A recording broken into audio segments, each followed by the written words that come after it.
weekly rushes, your rushed rush through your weekly movie and streaming news. It's been a funny week. For me, this week has been all about sort of controversy in a sense around whether things should have been made. Blonde, the movie about Marilyn Monroe. Dahmer, the series starring Evan Peters about Jeffrey Dahmer.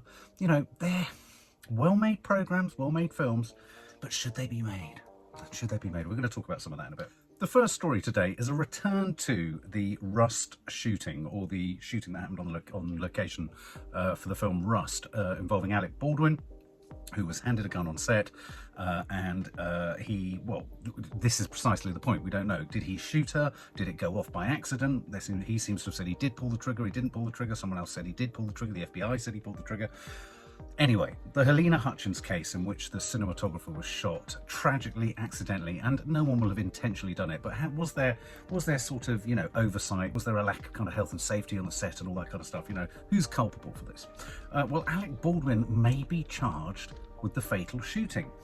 In fact, as many as 4 members of the crew could be charged, also including the armourer. New Mexico's Board of Finance have granted the Santa Fe District Attorney's Office more than $317,000 to essentially prosecute 4 people. Baldwin obviously has denied any culpability for shooting Hutchins, but Hutchins's family have also, alongside this, launched a wrongful death lawsuit against Baldwin. So Alec Baldwin is very much under the cosh. I mean, I haven't seen any photos of him. I haven't seen any footage of him.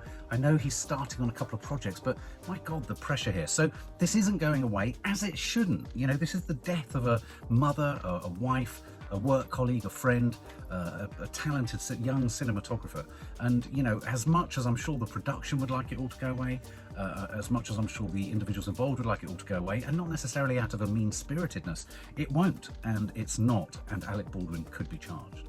This next story is a curious one. An advert landed online on YouTube for Chevron, or about Chevron, the oil company.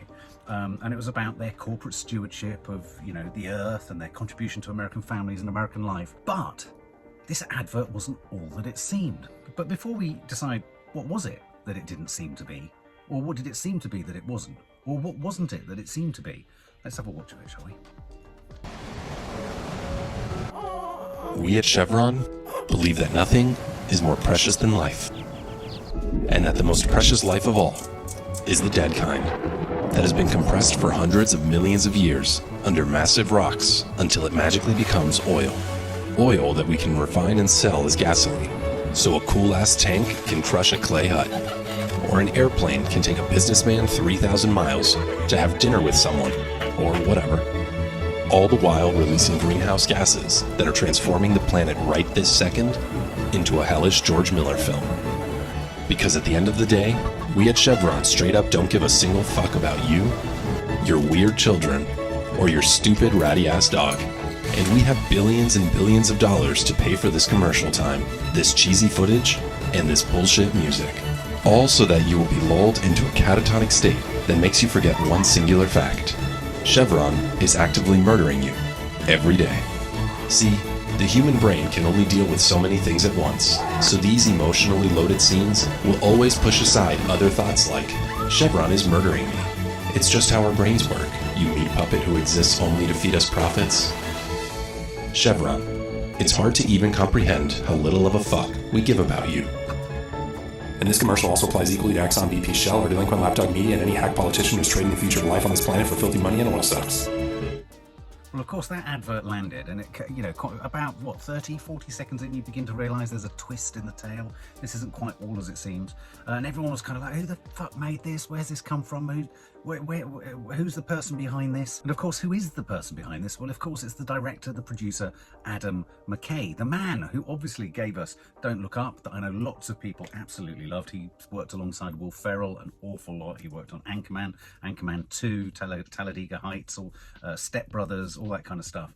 But he also, he obviously made The Big Short, and so he's politically minded. So I think that was brilliantly done.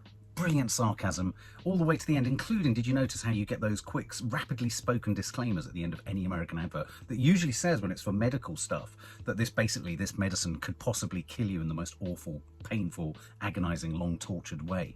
I just thought that was very funny. Adam McKay said about this, once it was realized that it was uploaded to YouTube by him, the Don't Look Up director said, the idea for making this video, joking about how Chevron, along with all the other oil companies, are murdering us every day, came from the fact that Chevron and all the other companies are murdering us every day. Which brings us to the next story, and I thought we have to talk about Blonde. We have to talk about the Marilyn Monroe film. We're obviously going to be doing a review on the channel. That review will be, you know, a 360-degree review, looking at some of the controversies surrounding it and all that kind of stuff. But I think one has to report that this week in the press, Blonde has been facing a huge, huge backlash. The suggestion being that the film exploits Monroe's trauma, the fact that it essentially completely fabricates parts of her story, including the alleged, essentially, sexual assault rape scene with JFK, which... and you know, many people are sort of defending the film, saying, well, it's based on a work of speculative fiction by Joyce Carol Oates. It is very dangerous. This is a very tricky and dangerous area, this, to make a film that's essentially going to be received as a biopic, and for whom many people aren't going to sort of look beneath the top line and go, oh, this is based on a work of fiction, essentially, and are going to be presented with a storyline that for many will become the narrative. I mean, in this fake news age, it is a tricky situation. But I just wanted to read, there's quite a few tweets that have been posted about it. Here's one saying, I don't get how this Blonde was allowed to be made. If you wanted to make a fake story and have it all be fictional events, why couldn't you just make an original character? Why did it have to be Marilyn Monroe? Someone else said, just watched Blonde. It puts Norma Marilyn in a box that only allows her to be abused, sexualized, or call people daddy. Extremely strange. Maybe we stop letting misogynistic men try to make groundbreaking films about women of which they know nothing about. Someone else says, it's insane that a movie like Nope came out just a month ago, creating a story depicting the horrors of spectacle and exploitation, only for September to be filled with the Dahmer series and Blonde. Someone else said, I had the extreme misfortune of watching Blonde on Netflix last night, and let me tell you, that movie is so anti-abortion, so sexist, so exploitative. Cannot recommend it less. Do not watch. The abortion scenes in particular are terrible. I don't necessarily agree with that. I don't necessarily think that this film is anti-abortion or pro-life. I do think this film takes an incredibly abrasive approach to portraying her life.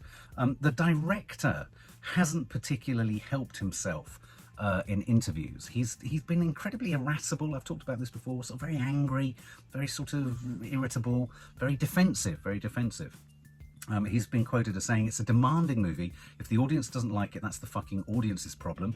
It's not running for public office. It's an NC-17 certificate movie about Marilyn Monroe. It's kind of what you want, right? I want to go and see the NC-17 version of the Marilyn Monroe story. And I think there's a feeling, a lot of people are feeling this quite personally, like Marilyn Monroe herself has kind of been assaulted yet again. And I think there are several very nuanced aspects to this. I think most Hollywood stars who've died or come to tragic ends are considered to be, in a way, fair game when it comes to having their stories told or retold or what have you. Part of the myth of these characters, in a sense, part of Marilyn Monroe's appeal, I think, is the trauma that surrounded her. I think that's why she's become a sort of idol, literally a matinee idol, an idol for so many sections of society. She's seen as this sort of cracked, damaged, broken vessel who, despite it, was beautiful, was misunderstood and tragically died. I think there's an aspect in this, potentially, and we'll talk about this in the review, but tell me what you think, where perhaps we want the trauma, we want to know about the trauma of Marilyn Monroe's life, but we want it tied up with a neat sort of bow on the top.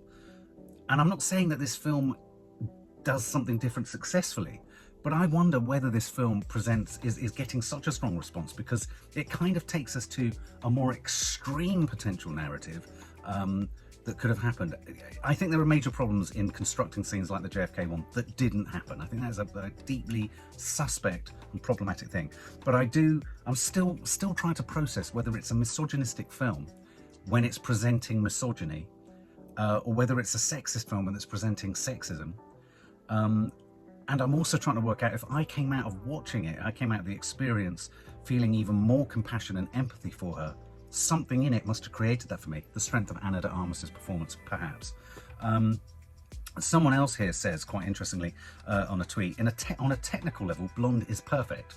It's very well made.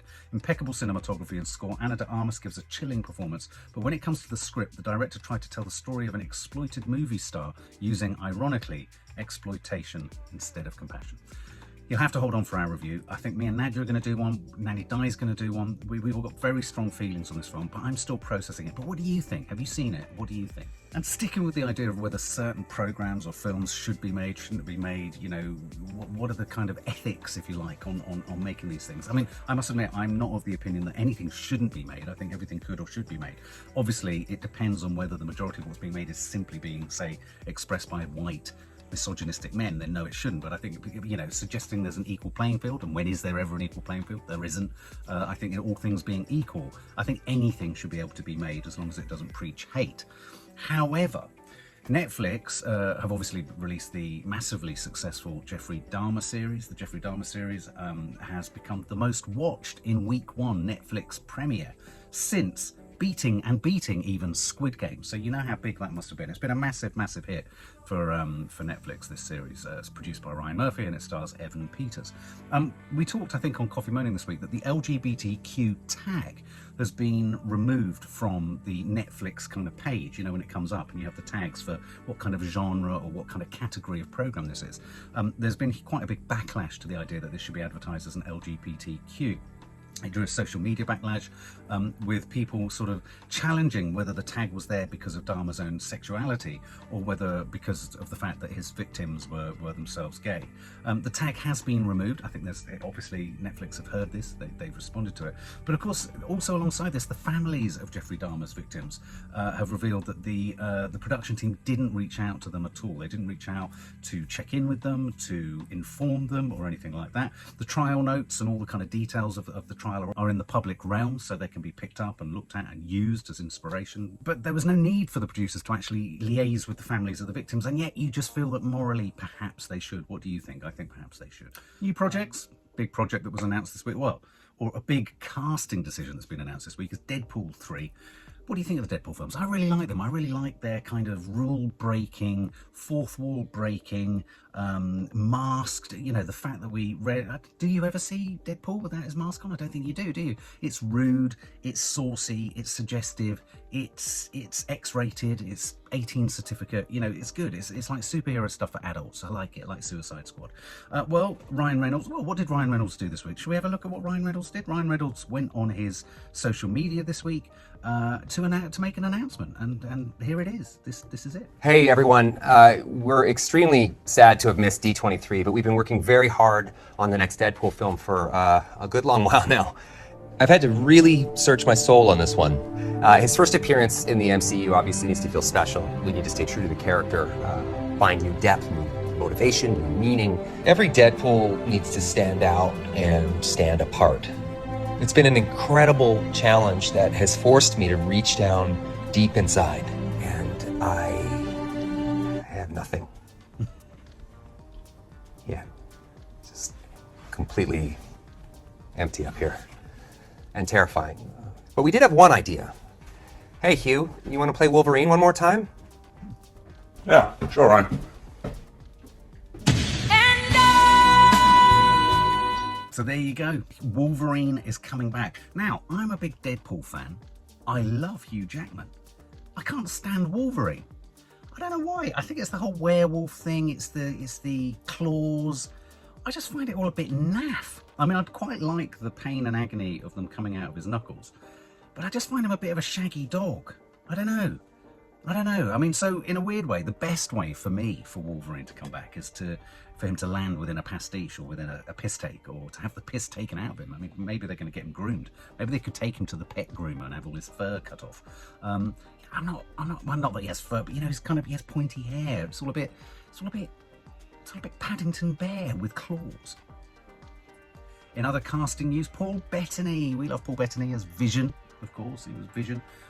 He's shortly to be seen in a new film of the play that he was in called as Andy Warhol, opposite Basquiat. You know, he's a great actor, Paul Bettany. Obviously, he was kind of caught up in the whole Johnny Depp trial with those sensational texts that were exchanged between the two of them. Paul Bettany is going to be co-starring opposite Tom Hanks and Robin Wright in Robert Zemeckis' new film called Here, just simply called Here, as in not over there. It's based on Richard Maguire's graphic novel, and here's the blurb on the project. Here is described as a breathtaking and revolutionary odyssey through time and memory. It essentially pivots around a single geographic location in New England and profiles it through a period of time. So, you know, it starts as a wilderness, and then imagine this one location through time. I often think that about where we are, you know, where we live. What was this 100 years ago, 200 years ago, 300 years ago? And you keep going back to when there was probably just, you know, I don't know, Neanderthal man wandering around, or elephants, or whatever, you know. And so this is going to do that. This reminds me a little bit, there was that film, wasn't there, with Casey Affleck, where, was it just called A Ghost? And it was kind of like ghosts in these houses over time, and then as time moved on, the ghosts would stay in the houses and that kind of stuff. They're describing it as a story of love, loss, struggle, hope, and legacy that plays out between couples and families over generations. I think a similar sort of film was done about a hotel room, wasn't it? The sort of constant the series of people who kind of stayed in a hotel room. So that's called Here. We talked about this on the Instagram, Popcorn Junkies Instagram account. Olivia Colman, who doesn't like Olivia Colman? I mean, you've got to be... Well, you're going to have to join some kind of strange cult movement if you don't like Olivia Colman. I'm sure some don't.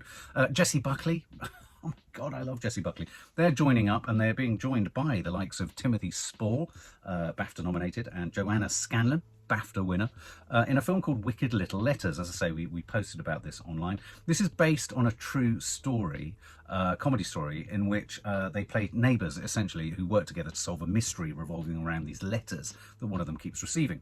The blurb is, as such, Buckley plays a fiery Rose Gooding who has little in common with Coleman's character, aside from being neighbours in the seaside town of Littlehampton in the 1920s. But one day, Edith, Olivia Colman, and others in the town start receiving scandalous letters written with foul language that's eccentric and obscene.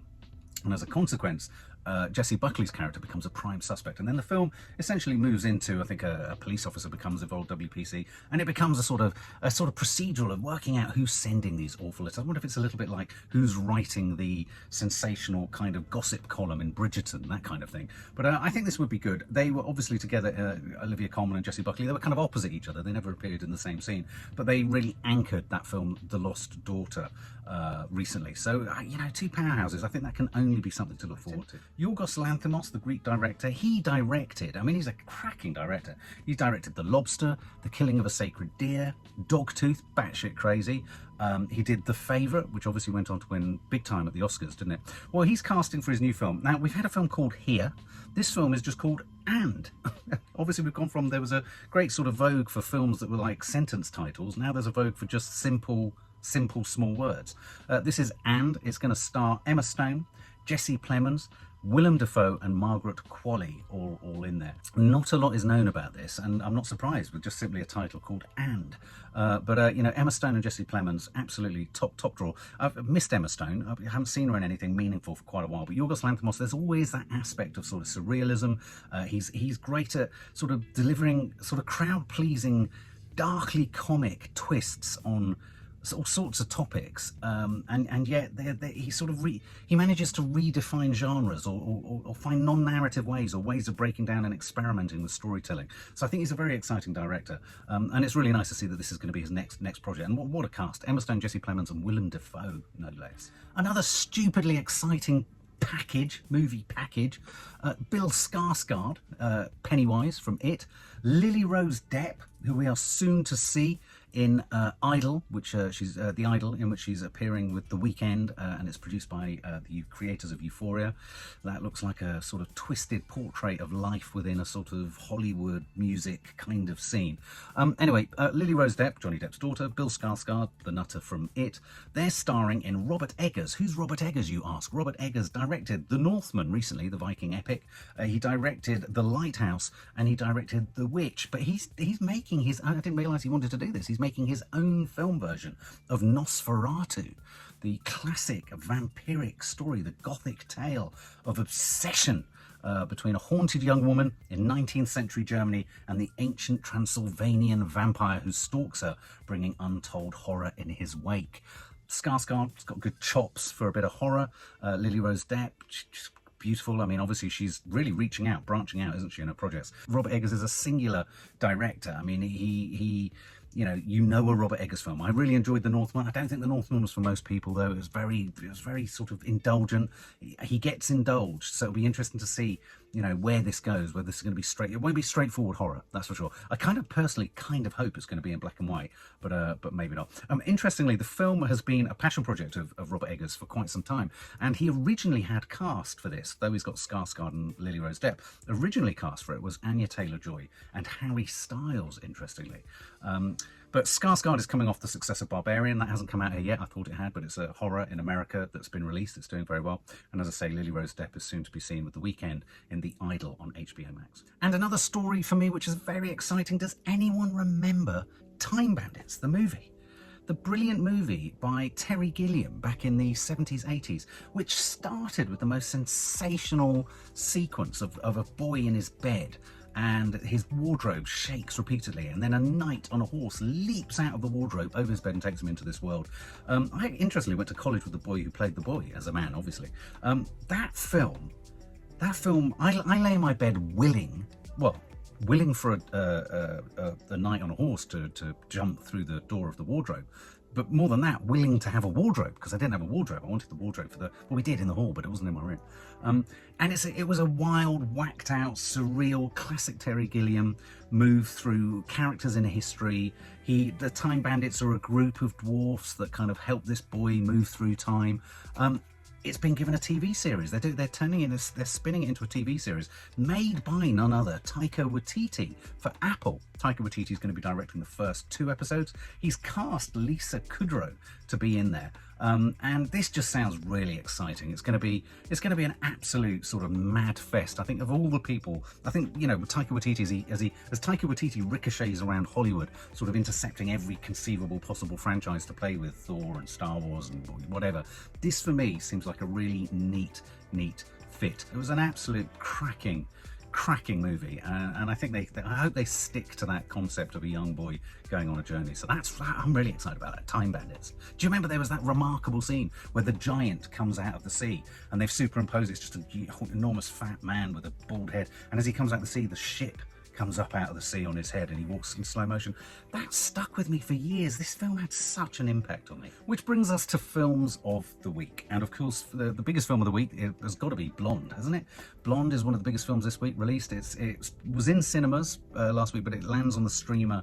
It's landed on the streamer this weekend or towards the end of last week. So you've got Blonde, which is obviously, remember, a fictionalized or a speculative fictionalized version of Marilyn Monroe's life.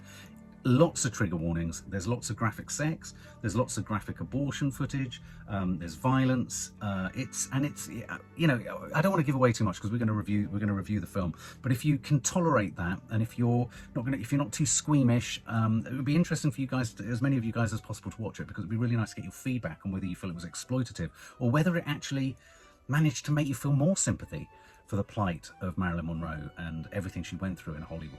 One of the other films released this week is Smile, the horror film Smile. This is getting quite an interesting pickup. I think this could be a real treat. I know a lot of you aren't into horrors. We obviously watched the trailer this week, the last trailer with the head that flops down by the window of a car. I think this is going to be fun. I think, the idea of parking horror within something as friendly as a smile. I think one thing that will happen to all of us is none of us are going to trust anyone smiling again. So I think if you fancy some jump scares, but I think it strikes me it might be a little bit head and shoulders just above the rest of that kind of truth or dare kind of fodder that gets churned out sometimes by Blumhouse. And the final film this week is a sort of almost Mary Poppins-esque kind of piece of cutery, I think. It stars Leslie Manville, who is absolutely she's just wondrous. She's a fabulous, wondrous actress, British actress. This is called Mrs. Harris Goes to Paris. This is set in 1950s London. It's about a widowed cleaning lady who takes a liking to a certain type of dress or something, a couture dress, and she wants to buy it for herself. She wants to raise the money to buy it for herself, and she heads off to Paris quite literally to buy herself a dress. I think it's very sweet. I think it's going to be very British. And I think it will be a sort of nice, safe, glowy. You'll come out with a sort of ready brick glow, I think. And there you have this week's Weekly Rushes. All your movie news and streaming news in one fast, caffeinated pod. For more film and family fun, don't forget to click the subscribe button and make sure to click the bell to never miss an update.